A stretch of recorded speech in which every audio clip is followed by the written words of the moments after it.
Bismillahirrahmanirrahim. Assalamualaikum warahmatullahi wabarakatuh. Nama saya Sri Hartanto, warga MTA cabang Suruh 1 yang saat ini sudah berpindah cabang ke cabang MTA cabang Tengaran. Alamat rumah saya di Desa Karangduren, Dusun Sabian Wetan, RT 21 RW 04, Kecamatan Tengaran, Kabupaten Semarang. Untuk saat ini pekerjaan kami adalah pengrajin logam, membuat beberapa perhiasan maupun interior dan eksternal. Kita buat logo, terus papan nama, juga huruf balok, letter, serta membuat kubah masjid, replika pintu Nabawi, replika pintu Ka'bah, dan banyak lagi yang masih bisa kami kerjakan. Alhamdulillah untuk bengkel saat ini sudah ada, walaupun baru renovasi, jadi keadaan yang masih sedikit berantakan karena baru 75 sampai 80%. Untuk alamat bengkel kami di Desa Cepogo, Dukuh Tumang, Tumang Gunung Sari, RT 2 RW 15, Kecamatan Cepogo, Kabupaten Boyolali. Oke, pekerjaan kami sebelum kembali ke kerajinan, awal pertama kami menikah, kami berusaha mencoba untuk bekerja, yaitu penggemukan sapi pedaging, yang alhamdulillah waktu itu memang kami penasaran karena seumur-umur kami belum pernah kami bertani. Jadi kami meninggalkan dunia kerajinan, kami mencoba untuk bertani, yaitu dengan penggemukan sapi pedaging, dan alhamdulillah di situ juga hasilnya cukup bagus, alhamdulillah.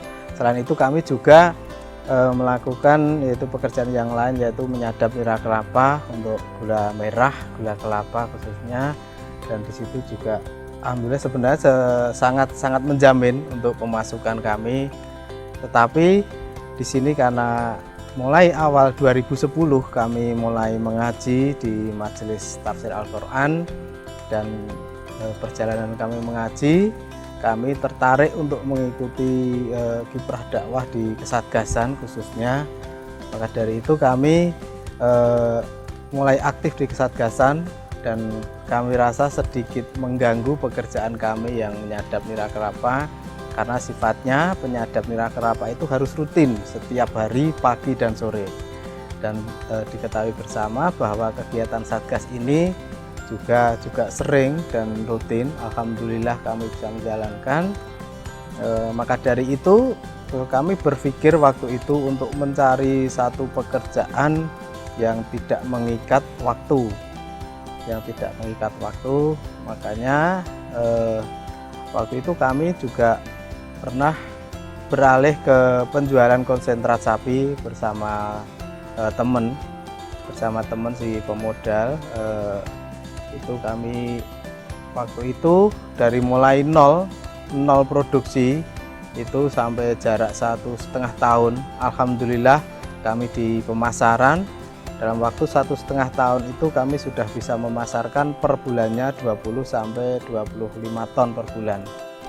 Namun demikian, memang dari awal kami ditawari untuk memasarkan konsentrat ini, kami mengajukan beberapa persyaratan ke beliau yang bersangkutan yang mempunyai modal itu. Diantaranya adalah yang pertama itu kami mengharapkan untuk dihilangkan satu bahan, yaitu ampas bir. Yang kedua, persyaratan kami adalah nanti jikalau, dan itu pasti di suatu saat nanti ada kenaikan bahan baku, kami mengajukan syarat untuk menjaga kualitas, bukan menurunkan kualitas barang, tetapi justru menaikkan harga dengan tetap menjaga kualitas. Namun demikian dalam perjalanannya itu beliau yang bersangkutan itu sedikit tidak konsisten dengan apa yang sudah menjadi perjanjian kami di awal. Yang pertama masalah ampas bir. Kenapa kami mempunyai syarat untuk itu dihilangkan? Karena menurut kesehatan, yaitu pakarnya dari Mantri Hewan, yang kami dengar waktu itu bahwa untuk ampas bir itu untuk ke depan untuk sapi perah itu nanti peranakannya tidak bagus untuk kesehatan anak sapi itu sendiri. Itu yang pertama. Yang kedua, menurut yang kami kaji, yang kami pahami, dan insya Allah kami berusaha untuk mengamalkan itu, ampas bir adalah masuk salah satu kategori dari 10 orang yang terlaknat dalam masalah khamr. Itu alasan kami untuk menghilangkan bahan baku ampas bir.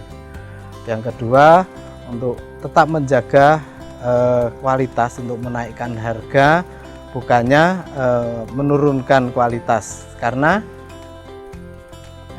dan itu pasti terjadi suatu saat akan ada kenaikan bahan baku, dan di situ terjadi benar, dan apa yang saya khawatirkan itu benar-benar terjadi. Lah itu dari si pemodal tadi bukannya menaikkan harga, takut konsumennya turun, tapi malah menurunkan kualitas bahan baku. Kami sudah mengingatkan ke beliau yang bersangkutan sekali, 2 kali, 3 kali, tapi beliau tidak menggubris. Akhirnya waktu itu kami putuskan untuk kami berhenti untuk pemasaran, sehingga kami suruh melanjutkan sendiri. Dan terakhir kami dengar kabar 5 bulan setelah kami resign, untuk produksi konsentrat juga berhenti total. Oke, yang melatar belakangi saya untuk kembali ke kerajinan, seperti yang kami sampaikan di awal, karena di kajian Majelis Tahfidz Al-Quran kami ingin aktif benar-benar totalitas dalam kesatgasan, dalam dakwah di bidang kesatgasan ini. Jadi kami mencari pekerjaan yang benar-benar tidak terikat waktu dan waktu dan tempatnya. Maka dari itu, karena tugas kesatgasan ini bisa setiap saat dan bisa jadi 2-3 hari atau bahkan mungkin tidak menutup kemungkinan bisa lebih dari 4 hari. Maka dari itu kami berpikir, alhamdulillah Allah memberikan jalan sehingga kami kembali ke kerajinan ini. Untuk kemampuan untuk kerajinan logam ini dulu tahun 1997 lulus selesai dari sekolah dasar, karena kami backgroundnya dari keluarga yang kurang mampu. Kami langsung bekerja, belajar untuk kerajinan tangan di tetangga kami, itu selama 2 tahun kami belajar. Karena sudah lama kami tinggalkan, alhamdulillah waktu itu kami diberi kesempatan teman untuk kembali ke kerajinan, artinya ngelemes ke tangan lah, karena sudah lama tidak melakukan pekerjaan itu. Dalam waktu beberapa bulan setelah itu, terus kami beranikan diri untuk mandiri di rumah yang di Cepogo.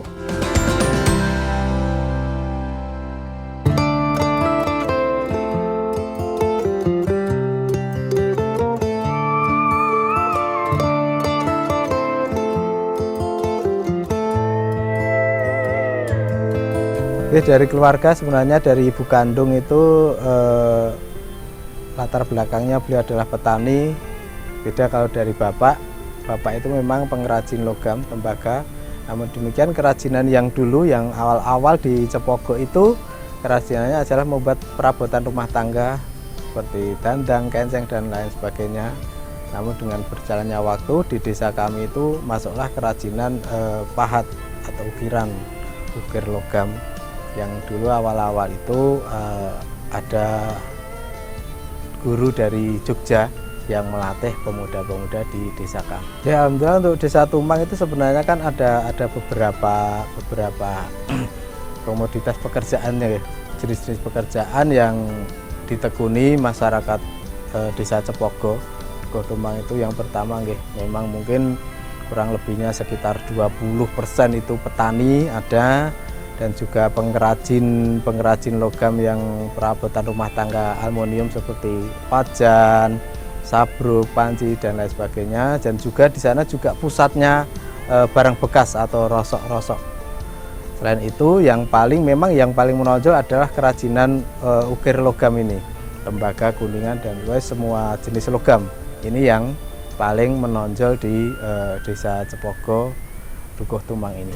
Ya, untuk produksi yang pernah kami buat itu replika pintu Nabawi pernah kami buat, terus logo, terus berbagai huruf balok maupun letter, dan juga kaligrafi replika pintu Nabawi, dan masih banyak lagi kaligrafi yang kami buat.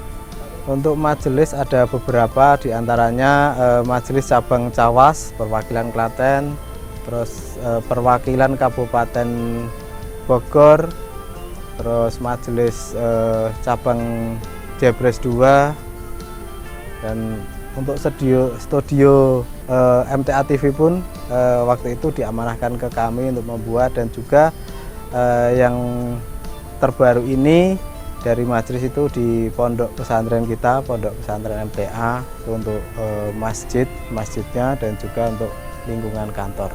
Ya, alhamdulillah untuk di desa kami itu untuk bahan baku baik itu logamnya maupun mungkin obat-obatan kimianya itu di desa kami sudah ada yang menyediakan. Kalau khususnya plat-plat mungkin plat logam baik stainless, tembaga, kuningan, itu insya Allah daripada Semarang maupun Solo itu malah justru harga lebih murah di desa kami, karena desa kami itu ngambilnya langsung dari Surabaya. Insya Allah kami berusaha untuk salah satu yang kami tonjolkan pertama adalah ketepatan waktu dan juga kesesuaian dengan bahan sesuai perjanjian. Itu insya Allah akan kami pertahankan, walaupun mungkin saat ini sudah zamannya zaman online. Jadi memang kami mengakui keterbatasan kami di bidang teknologi, jadi tentunya kami saat ini dalam pemasaran, selain kami belajar online, kami juga mempertahankan seperti yang dulu, yaitu jaringan teman atau ya, hubungan persaudaraan. Alhamdulillah sejak awal kami memulai kembali ke kerajinan ini, dan sampai sekarang menurut kami banyak sekali perkembangannya. Diantaranya tadi kami sudah sampaikan, kami sudah bisa memperbarui atau merenovasi bengkel, dan juga jaringan teman itu sudah mulai sedikit-sedikit mulai berjalan. Dan juga ada beberapa yang lewat online pun walaupun belum seberapa tapi sudah ada masukan.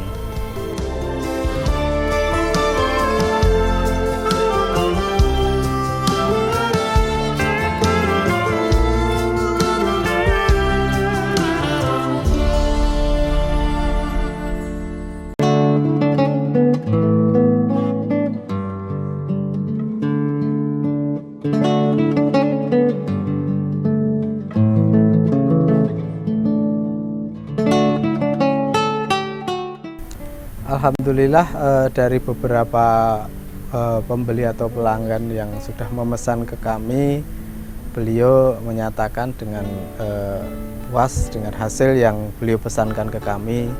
Namun demikian tidak ada gading yang tidak retak, karena kami masih membutuhkan masukan untuk lebih baiknya ke depan. Kami tetap mohon saran dan kritikannya untuk setiap pemesanan yang kami buat. Jikalau memang kurang berkenan, kami mengharapkan dari semua pemesan untuk memberikan masukannya ke kami. Ya, dalam setiap usaha yang kita tekuni, apapun itu pekerjaannya, menurut kami pribadi, apapun itu, yang pertama kita cintai dulu. Apapun profesi kita, kalau kita bisa benar-benar mencintai profesi kita, niscaya kita akan sangat bisa menikmati. Dan kalau kita bisa menikmati, apapun hasilnya akan terasa indah dan nikmat, dan insya Allah kita akan bisa menghadirkan atau mendatangkan rezeki yang berkah. Demikian.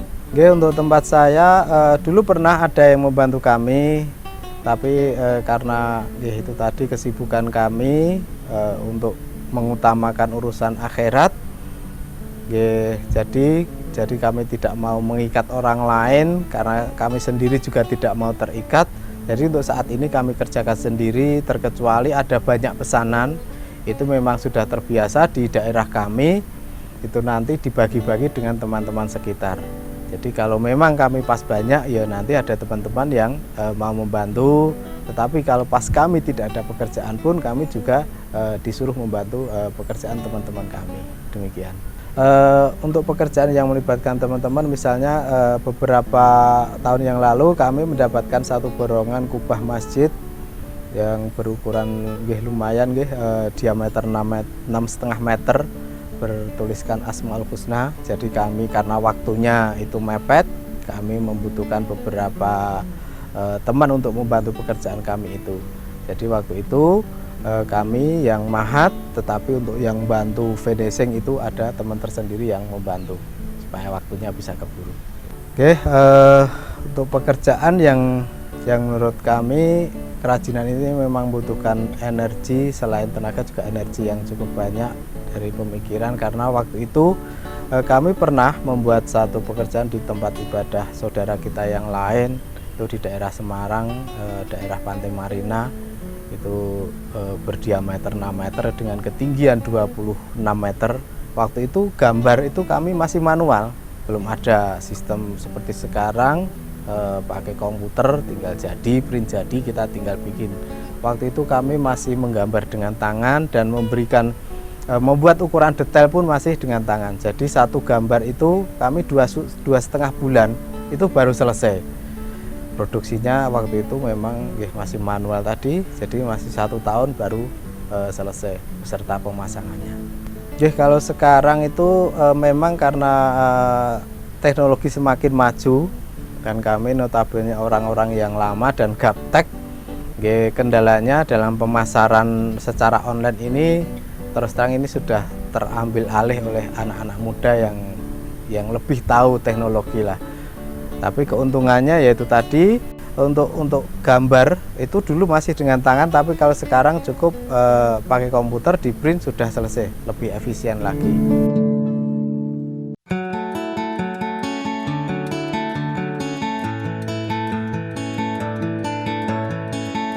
Istri saya namanya Fatimah Hidayati, sebagai ibu rumah tangga biasa, untuk nikah di tahun 2006.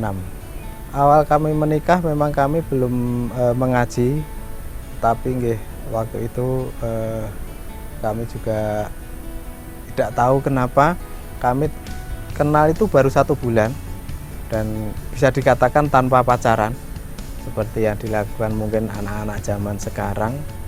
Itu kami tidak ada istilah seperti itu. Walaupun kami belum mengaji, kami mengenal 1 bulan. Waktu itu kami memang sudah bertekad untuk meninggalkan masa lajang, jadi kami langsung memutuskan untuk menikah. Ya, kami memang saat ini berdomisili di Tengaran, di tempat istri, dikarenakan karena istri saya itu adalah anak satu-satunya, dan bapak mertua kami sudah menduda sejak istri saya umur 3 tahun dan sampai sekarang tidak menikah lagi. Jadi mau tidak mau kami harus berdomisili di Tengaran sambil membersamai bapak mertua. Untuk aktivitas kemajelisan, selain kami mengikuti satgas yang tadi di depan kami sudah sampaikan, untuk kesatgasan kami mengikuti di kesatgasan. Di kesatgasan dari awal kami diamanai ketua cabang yang waktu itu masih cabang Suruh 1, kami diamanai sebagai koordinator cabang. Namun dengan berjalannya waktu,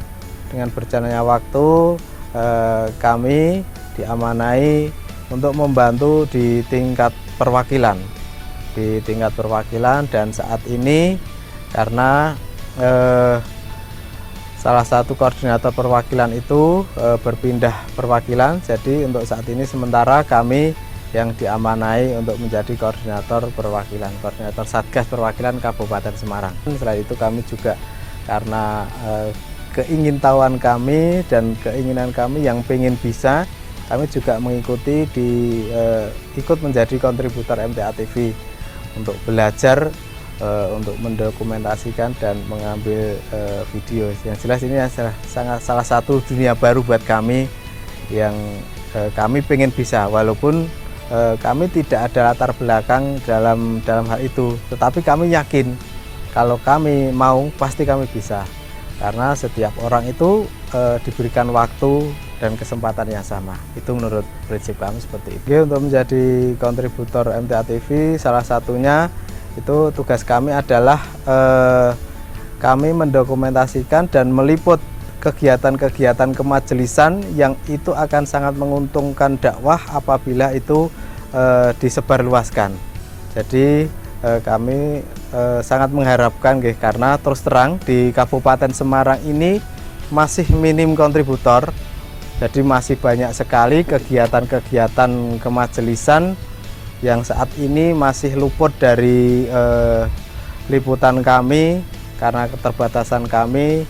Mudah-mudahan ke depan banyak saudara-saudara kami di perwakilan Kabupaten Semarang ini yang berkenan ikut menjadi kontributor supaya kegiatan-kegiatan kemajelisan ini yang sekiranya menguntungkan dakwah untuk disebarluaskan bisa diketahui khalayak ramai. Karena kami berpikir bahwa sudah saatnya kita Majelis Tafsir Al-Quran diketahui khalayak ramai bahwasanya orang ngaji di MTA itu bukan hanya mempelajari Quran dan Sunnah, tetapi kita juga bergerak di bidang sosial lainnya seperti donor darah, mungkin kegiatan bedah rumah, dan dalam kebencanaan-kebencanaan yang lain. Demikian. Ya, alhamdulillah untuk peralatan yang selama ini, karena awal-awal itu tanpa kesengajaan untuk kontributor, yang waktu itu masih dokumentasi masih berbentuk foto. Jadi waktu itu masih menggunakan kamera kecil yang sederhana, yang waktu itu masih dipinjemi teman. Terus dengan berjalannya waktu, kebijakan dari studio TV itu untuk dokumentasi berbentuk video, untuk foto dihilangkan. Makanya kami menyampaikan itu ke teman-teman. Waktu itu Satgas langsung mengadakan infak urunan untuk mengadakan satu piranti, yaitu handycam yang sampai saat ini masih kami gunakan. Dan insya Allah dalam waktu dekat ini ada salah satu donatur yang juga memfasilitasi kami untuk mencari alat dokumentasi yang lebih memadai lagi. Insya Allah dalam waktu dekat ini akan kami wujudkan. Demikian. Amanah bagi kami, ya, amanah apapun itu yang diberikan ke kami akan berusaha semampu kami untuk menjalankannya dengan semaksimal mungkin. Karena kami menyadari waktu kami dulu masa jahiliyah, sebelum kami mengaji, kami menyia-nyiakan amanah. Sangat banyak amanah-amanah yang diberikan kepada kami yang kami sia-siakan. Dan juga kami sangat banyak melakukan kegiatan-kegiatan yang itu menjadi larangan agama. Jadi semenjak kami mengaji, kami menyadari, dan kami setiap kami membaca salah satu ayat, yaitu wal asri innal insana. Lah, ayat itu demi masa manusia itu dalam kerugian, rugi dalam waktu. Lah, ini yang membuat saya mengingatkan pada masa jahiliyah saya, dan kami sudah bertekad supaya hal ini tidak terjadi lagi. Jadi apapun amanah yang diberikan majelis, kami akan senantiasa berusaha belajar untuk menjalankan amanah itu dengan sebaik-baiknya, dengan semaksimalnya. Dan kami juga mohon doanya supaya sampai akhir hayat kami nanti, kami tetap bisa menjalankan amanah apapun itu dari majelis. Yang penting bismillah untuk kepentingan dakwah, bukan untuk kepentingan pribadi. Banyak sekali perubahan setelah kami mengaji dan sebelum mengaji. Kami dulu sebelum mengaji, ya tentunya banyak hal-hal yang menjadi larangan agama yang kami tinggalkan. Begitu juga dalam hal sholat wajib aja, kami dulu masih semaunya. Tapi alhamdulillah semenjak mengaji ini, selain kewajiban-kewajiban ibadah yang wajib, kami berusaha untuk senantiasa mengharuskan diri untuk tertib, Selain itu juga rumah tangga kami pun juga menjadi semakin damai, semakin rukun, yang bisa dikatakan dengan bahasa agama kami sangat ini benar-benar kami harapkan, yaitu menjadi sakinah, mawaddah, warahmah. Oke, pesan kami terutama terhadap diri kami pribadi, selanjutnya kepada rekan-rekan di luar sana, itu bahwa perlu kita ingat-ingat lagi salah satu firman Allah yang kurang lebihnya artinya kita disuruh untuk mengutamakan akhirat daripada dunia. Jadi kita perlu memahami, meyakini benar-benar dalam hati bahwa waktu ini yang memberikan Allah, pekerjaan yang memberikan Allah, rizki yang memberikan Allah. Jadi jangan sampai waktu yang diberikan Allah ini kita sia-siakan. Kita jangan sampai menyambut seruan Allah, seruan agama ini dengan mengedepankan akal. Jadi kita harus menyambut seruan Allah, seruan agama ini dengan hati. Karena notabene hati itu adalah raja, akal itu adalah panglima, dan anggota tubuh kita adalah sebagai prajurit. Jadi kita jangan sekali-kali menyambut seruan agama itu dengan kepala atau dengan akal. Karena kalau kita menyambut seruan agama itu dengan akal, itu sebagai panglima, pasti akan diotak-atik sendiri dan nanti akan diserukan ke pasukan.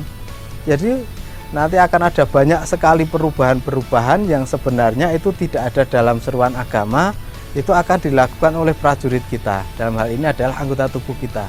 Maka dari itu perlu kita tekankan pada diri kita masing-masing, kita dalam menyambut seruan agama ini, kita dengan hati. Karena hati adalah raja yang nanti akan memerintahkan ke panglima perang, yaitu kepala atau akal kita, yang tentunya akan dilanjutkan ke pasukan atau prajurit kita, yaitu anggota tubuh kita.